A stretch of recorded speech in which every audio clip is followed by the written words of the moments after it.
جزا اللہ تعالی عنا محمد صلی اللہ علیہ وسلم بما هو اہلہ بسم اللہ الرحمن الرحیم۔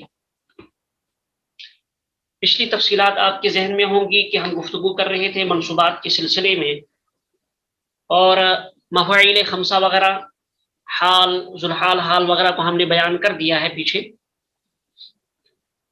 آج ہم دو چیزوں کے سلسلے میں گفتگو کریں گے، ایک تمیز کے سلسلے میں اور مستثنیٰ کے سلسلے میں۔ تو ڈائریکٹ ہم اسکرین کی طرف چلتے ہیں۔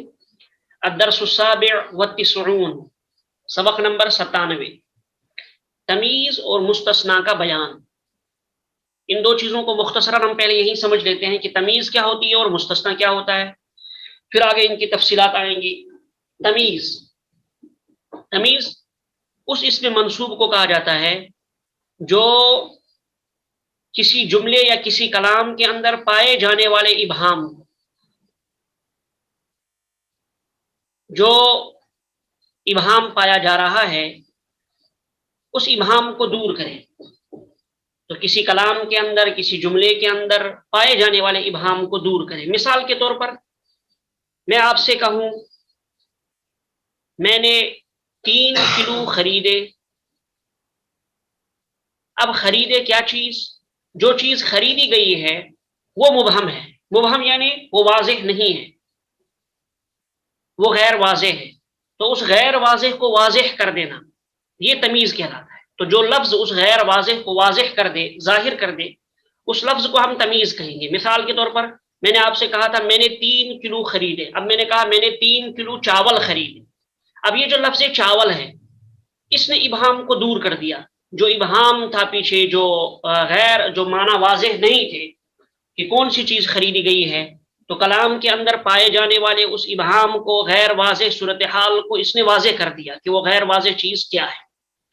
میں نے 10 خریدے، کیا 10 خریدے؟ قلم وغیرہ وغیرہ۔ میں نے 3 کھائی، اب 3 کھائی، کیا چیز کھائی اس کو ذکر نہیں کیا گیا، روٹیاں۔ اب روٹیوں سے وہ بات واضح ہو گئی۔ تو یہ اس کی مثالیں ہیں۔ تو یہ جو لفظ ہے جو اس ابہام کو دور کر رہا ہے، جیسے روٹیاں ہیں، قلم ہیں، یا اسی طرح سے چاول ہے، یہ لفظ چاول ان تینوں جملوں میں، اس کو ہم کہیں گے تمیز۔ اس نے اس ابہام کو دور کر دیا۔ اسی طرح سے دوسری چیز ہے مستثنیٰ۔ مستثنیٰ کا مطلب کہ آپ کہنا چاہ رہے ہیں فلاں لوگ میرے پاس آئے، فلاں قوم میرے پاس آئی، فلاں جماعت میرے پاس آئی، لیکن اس میں جو فلاں آدمی تھا وہ نہیں آیا۔ مثال کے طور پر آپ کہیں اس کام میں سب لوگ شریک ہیں سوائے زید کے۔ چوری میں سب لوگ شریک ہیں سوائے زید کے۔ تو ایک گروپ تھا، بچوں کا ایک گروپ تھا جنہوں نے کوئی کام کیا۔ اب آپ نے کہا مثلا چوری کی یا کوئی اچھا برا کام کیا، آپ نے کہا کہ یہ چوری تمام بچوں نے کی سوائے زید کے۔ تو یہ جو آپ نے زید کو اس سے نکال دیا، اس کو ہم کہیں گے یہ مستثنیٰ ہے، یعنی اس حکم میں زید شامل نہیں ہے۔ سب لوگ میرے گھر آئے سوائے خالد کے۔ تو یہ جو خالد کو ہم نے نکال دیا سب لوگوں میں سے کہ خالد میرے گھر نہیں آیا، تو یہ خالد کو نکال دینا، یہ لفظ خالد یہ مستثنیٰ کہلائے گا، یعنی حکم میں سے جس کو باہر کیا گیا ہے۔ تو ان کی تفصیلات کی طرف ہم جاتے ہیں۔ ایک تو تمیز ہے، دوسرا ہے مستثنیٰ۔ منصوبات میں سے 7ویں قسم تمیز ہے، یہ دو بھی منصوبات کے قبیل سے۔ تو منصوبات میں سے 7ویں قسم تمیز ہے۔ تمیز کیا چیز ہے؟ تمیز وہ اسم منصوب کہلاتا ہے جو کسی مبہم چیز کی پوشیدگی کو دور کرے۔ ابھی میں نے بتایا آپ کو کوئی ابہام ہے، اس ابہام کو دور کر دیا۔ مثال سے یہ بات واضح ہو جائے گی۔ قرآن کریم میں حضرت یوسف علیہ السلام کے قصے میں ہے کہ انہوں نے اپنے والد سے کہا کہ میں نے 11 ستارے خواب میں دیکھے اور سورج چاند کو دیکھا۔ اب یہاں مثال ہے رأیت احد عشر۔ اب دیکھیں رأیت احد عشر، کوکبہ کو بھی آپ چھوڑ دیجئے، تو صرف اگر آپ دیکھتے ہیں رأیت احد عشر، میں نے 11 کو دیکھا۔ اب کس 11 کو دیکھا؟ 11 لوگوں کو دیکھا، 11 اشخاص کو دیکھا، وغیرہ وغیرہ، کچھ بھی ہو سکتا ہے۔ تو یہ جو ابہام تھا لفظ 11 کے اندر، جو ابہام تھا اس ابہام کو دور کر دیا لفظ کوکبہ نے کہ 11 سے مراد ہے 11 ستارے۔ تو کوکبہ یہ تمیز ہے، کیوں؟ اس لیے کہ احد عشر کے اندر جو ابہام پایا جا رہا تھا اس ابہام کو کوکبہ نے دور کر دیا کہ میں نے 11 ستارے دیکھے۔ انہوں نے اپنے والد سے کہا تھا، حضرت یعقوب علیہ السلام سے۔ تو رأیت احد عشر کوكبا، ہم کوكبا کو اب ہم تمیز کہیں گے اس لیے کہ اس نے احد عشر کے اندر پائے جانے والے ابہام کو دور کر دیا۔ یہ باتیں ساری زبانوں میں ہوتی ہیں، ہر زبان میں یہ چیزیں ہوتی ہیں، تو اپنی زبان کے اعتبار سے آپ اس کو سمجھیے، اس مفہوم میں آپ اس کو سمجھیے کہ بات تو سمجھنا آسان ہو جائے گا۔ تو میں نے 11 ستارے دیکھے، اس مثال میں کوكبا نے، لفظ کوكبا نے احد عشر کے ابہام کو دور کر دیا۔ میں نے بتایا وہاں آپ کو رأیت احد عشر، میں نے 11 دیکھے۔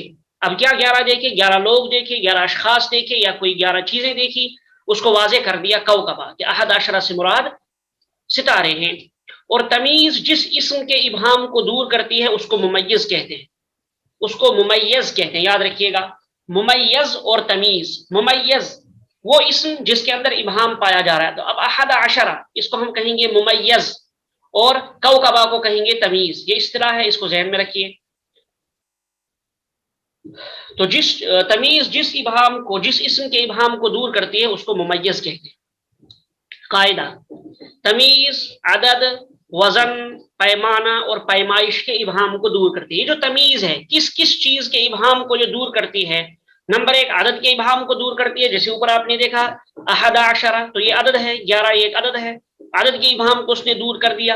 اسی طرح سے وزن کے ابہام کو دور کرتا ہے، مثلا آپ کہیں گے میں نے 10 کلو خریدے، اب کیا 10 کلو آپ نے خریدے؟ آگے آپ کہیں گے تیل مثلا۔ پیمانہ کہ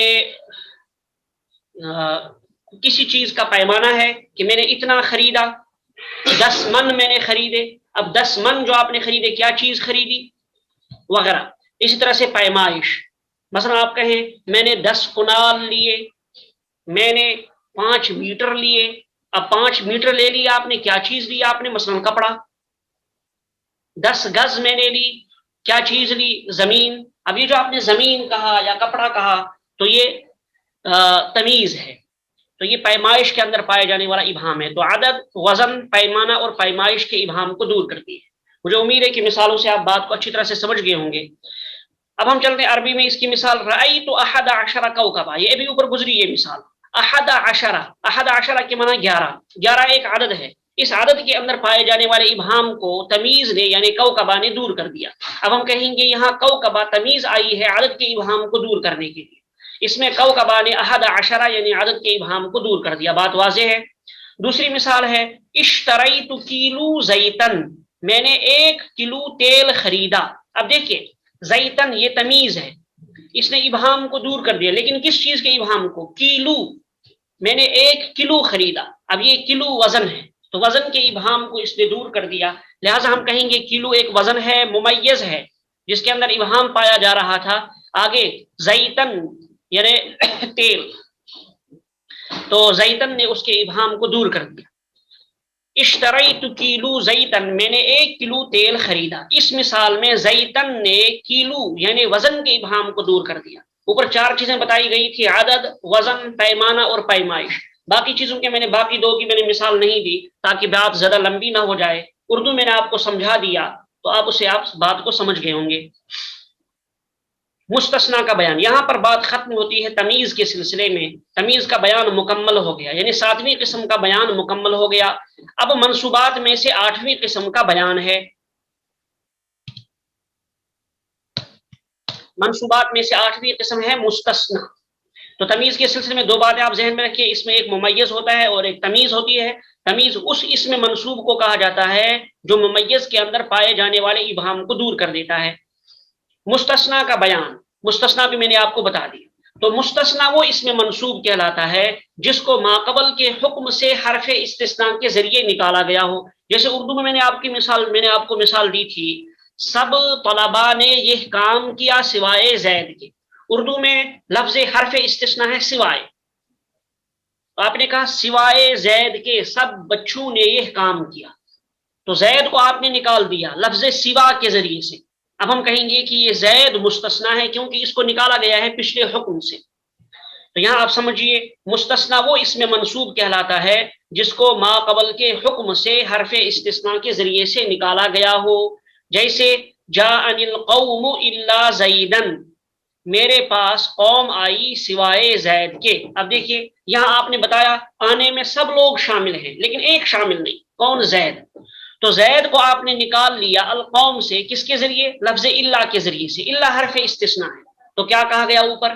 مستثنا وہ اس میں منصوب ہے جس کو ما قبل کے حکم سے حرف استثناء کے ذریعے نکالا گیا۔ تو ما قبل کا حکم کیا ہے؟ جاءنی یعنی آنا، اور کون آئے؟ ساری قوم آئی۔ کس کے ذریعے آپ نے نکالا؟ کون نہیں آیا؟ زید تو نہیں آیا، اس کو نکالا آپ نے الا کے ذریعے سے، حرف استثناء کے ذریعے سے۔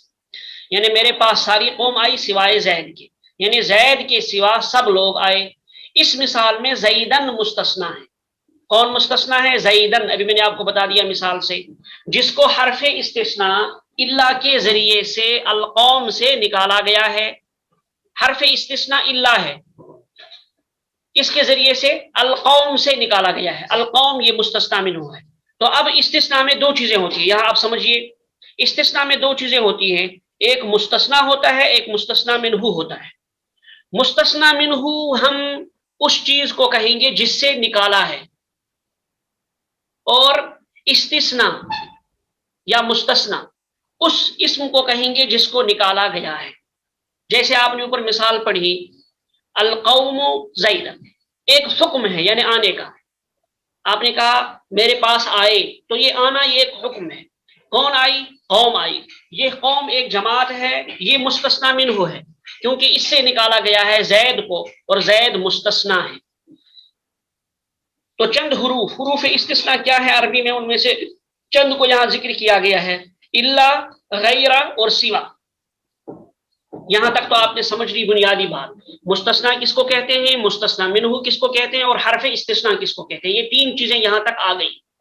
مستثنا منہ جس سے نکالا گیا ہو کسی کو، مستثنا جس کو نکالا گیا ہو حرف استثناء کے ذریعے، اور حرف استثناء کس کو کہیں گے؟ جس حرف کے ذریعے نکالا جائے بعد میں آنے والے اسم کو پہلے والے اسم سے، پہلے والے حکم سے۔ اب یہاں آپ آگے سمجھیے، مستثنا کی دو قسمیں ہیں۔ مستثنا کی دو قسمیں ہیں، ایک مستثنا متصل، ایک مستثنا منقطع۔ مستثنا متصل کس کو کہیں گے؟ مستثنا متصل اس کو کہیں گے جہاں مستثنا منہ میں شامل ہو، یعنی پہلے سے وہ اس کے اندر شامل ہے، پھر آپ نے اس کا استثناء کر دیا۔ جیسے ایک مثال یہاں آئی ہے، جاءنی القوم الا زیدن، میرے پاس قوم آئی سوائے زید کے۔ اب لفظ قوم کے معنی جماعت، یا کوئی قبیلہ وغیرہ، یا کوئی بھی گروہ، کوئی بھی جماعت۔ تو قوم یہ انسانوں کی جماعت پر مشتمل ہے، زید ان کے اندر شامل ہے۔ تو پھر آپ نے نکالا، گویا آپ نے ایک ایسے فرد کو نکالا جو مستثنا منہ کے اندر پہلے شامل تھا، پھر آپ نے اس کو باہر کر دیا۔ اس کو ہم کہیں گے مستثنا متصل۔ جیسے یہی مثال جاءنی القوم الا زیدن، زید قوم کے اندر پہلے سے شامل تھا، اس کو آپ نے حرف استثناء کے ذریعے سے نکال دیا۔ دوسرا ہے مستثنا منقطع۔ مستثنا منقطع اس کو کہیں گے جہاں مستثنا منہ میں داخل نہ ہو۔ جیسے آپ کہیں میرے پاس سارے لوگ آئے سوائے گدھے کے۔ بتاؤ جی، آپ نے جو گدھا کہا ہے تو گدھا لوگوں میں شامل تھا؟ وہ پہلے سے اس میں شامل نہیں تھا، قوم میں، جماعت میں پہلے سے وہ شامل نہیں تھا، پھر بھی آپ نے الا حرف استثناء کے ذریعے اس کو نکالا، اس کو ہم کہتے ہیں مستثنا منقطع۔ ان دونوں چیزوں کو یاد رکھیے گا، آگے یہ بہت کام آئیں گی، یہ دونوں قسمیں بہت کام آئیں گی۔ تو مستثنا متصل وہ ہے جو مستثنا منہ میں داخل ہو، جیسے جاءنی القوم الا زیدن،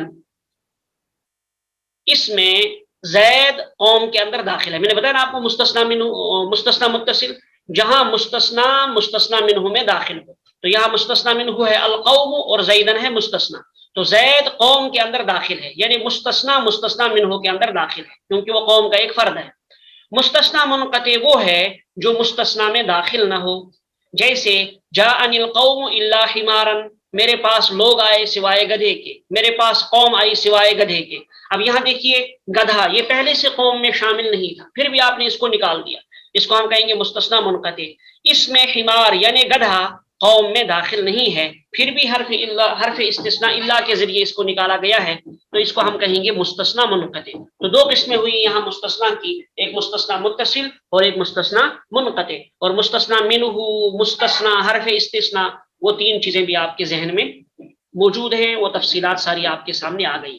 تو بس آج کا سبق یہیں پر مکمل ہوتا ہے۔ السلام علیکم ورحمۃ اللہ وبرکاتہ۔